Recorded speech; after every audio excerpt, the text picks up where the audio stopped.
पनि छ उसको। अनि मेरो भनाइ चाहिँ अब जस्तो उता गएर गरे पनि त्यसमा यताबाट हजुरहरूको यताबाट गर्नुपर्ने कुराहरू चाहिँ हजुरले गरिदिनु पर्ने त्यो चाहिँ सहयोग गरिदिनु पर्यो। अब मलाई थाहा छ हजुरले खेलाडीहरूलाई माया गर्नुहुन्छ मलाई थाहा छ दाइ होइन, तर त्यो अझै आश गर्छन् दाइ तपाईँको रेखालाई उपचार गर्ने मैले भनिसकेँ त व्यक्तिगत रूपले मुखले भन्नुभएको छ होइन त्यहाँ गएर। अब म फुटबललाई माया गर्ने यो बहिनीहरू सबैलाई माया गर्छु, त्यसमा सबैलाई इक्वली माया गर्छु।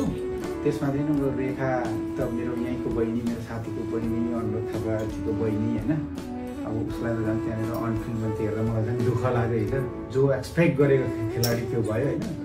फेरि यहाँ भयो यत्रो सबैको साथ र समर्थनमा यो भयो, अब उसलाई पनि गरिहाल्छु नि ल।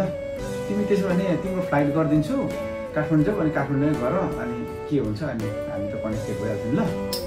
त्यही गरेर हिजो किनभने हिजो कन्डिसन त थियो नि तिमीलाई थाहा भयो नि, हिजो दाइ आएन भनेर नरिसाउ, किन भन्दाखेरि त्यो त अब बेलुकीको इभेन्ट होइन, कति बजी कस्तो थियो होइन, त्यो सक्नु पर्थ्यो। अनि म त्यही भएर आज है ल त्यही गरौँ रेखा दाइको नम्बर चाहिँ तिमी राख मलाई त्यसमा डाइरेक्ट दाइलाई कल गरेर आफ्नो समस्या भन्दा पनि दाइले युज गरिदिनु है त्यही गरौँ ल। ठिक छ सन्चै हुन्छ के छैन।